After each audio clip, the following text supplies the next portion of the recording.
All right, today we are going to dig into one of the 30 critical questions that every kid needs to answer in order to be prepared to build a meaningful life. And this question is such an obvious one. It's going to come up in their interviews. It's going to come up when they select a college major. If they go to college, it's going to come up when they select career.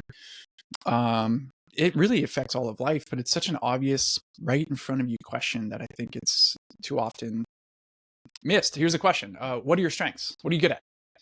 Now, most kids can list their weaknesses. Most kids can talk about what stresses them out, what they don't like, what they hate, which is a good place to start.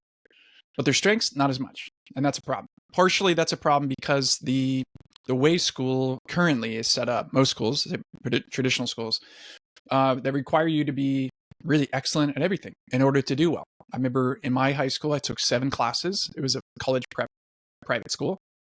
And I remember even at that age, 14, 15, 16, being like, this is bizarre. Like we have these 5-minute passing periods to go from AP physics to AP calculus, to then switch over and go to honors English, to then switch back over and go to history, then switch over in that class, and that school is religion, and then across to PE. And we need to be fully engaged, fully prepared, and fully good at what we're doing here. It was a lot to handle because what was looming above that was competitive college admissions. And I went to college a long time ago. It's gotten infinitely more challenging to get in. You have to distinguish yourself through excellence. And this is where we get into the trap. I want to introduce you to a young lady that I had a conversation with not too long ago. She was a high school senior. She's president of ASB, was a part of a bunch of other clubs, 4-point-something GPA, soccer team, internship, but she was completely burned out. Didn't have any drive, didn't care about anything anymore. And what she said was she feels like she's required to be excellent in everything, but doesn't feel confident in anything. When she looks around, she's not the cream of the crop anywhere.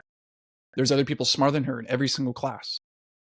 There's kids that do laps around her with the standardized tests. There are other students that are getting into these top elite universities, and she's not even sure if she'll get in anywhere that she applied to because she, went after all these reach schools.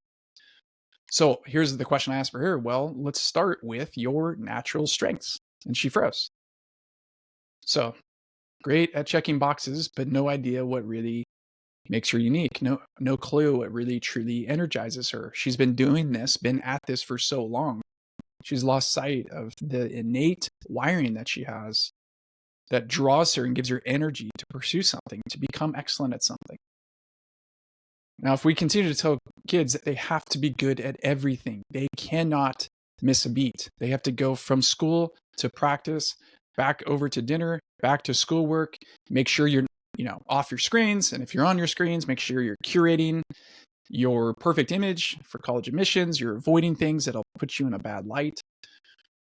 And meanwhile, we praise them for shining. So what we have are kids who are high achieving, but deeply insecure. Kids who are excellent at school, but far from self-aware. Lacking drive, lacking motivation, feeling overall burnt out. CliftonStrengths, like a Strengths Finder, if you've taken that, I'm sure you probably have. If you haven't, check it out. CliftonStrengths have this particular unique perspective on strengths, that what we need to do is not encourage people to be well-rounded, but instead encourage people to find and harness and invest in their strengths, which they would define as a natural talent, a kind of predisposition for something matched with energy towards effort.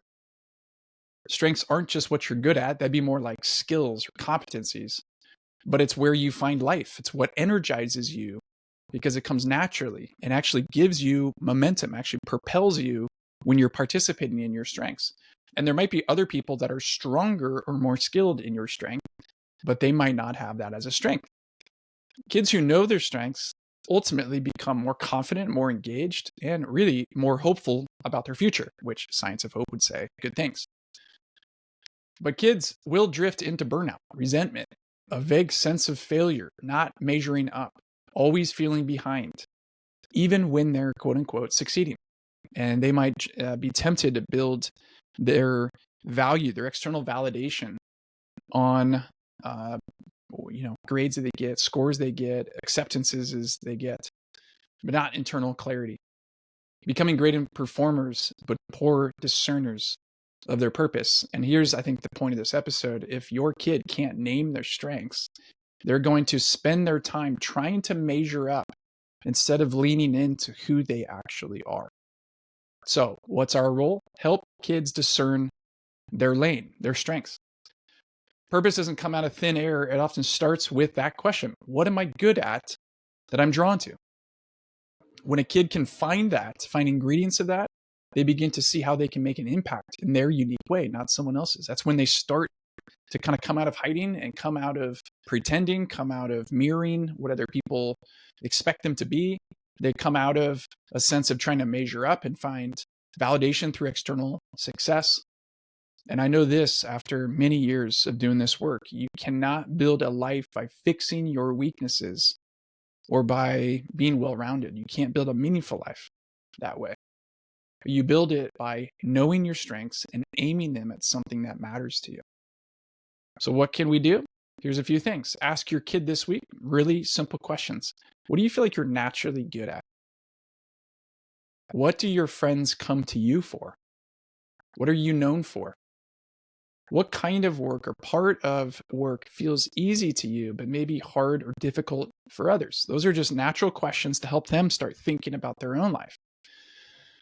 Secondly, to start shifting praise about you're doing so great, good job on your test, to try to observe and give them recognition for where they're applying energy. I noticed how focused you were when you were working on your math. I noticed how engaged you were when you were trying to write that essay. Those are signs and clues. You might even consider taking the strengths assessment together, CliftonStrengths. Google search it, $24, I think.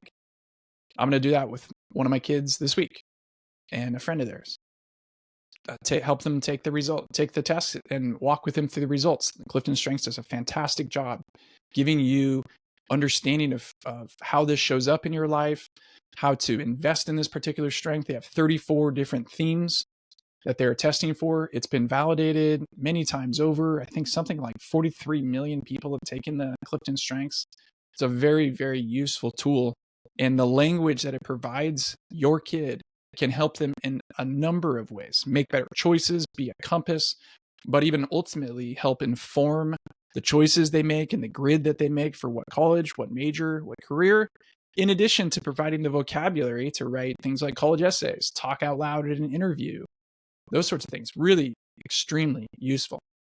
And finally, to celebrate their use of their strengths, not just getting their results. When your kid uses things that they uniquely have, like their empathy, their problem solving, their organization, their humor, their ability to ask kind of tangential questions, name that.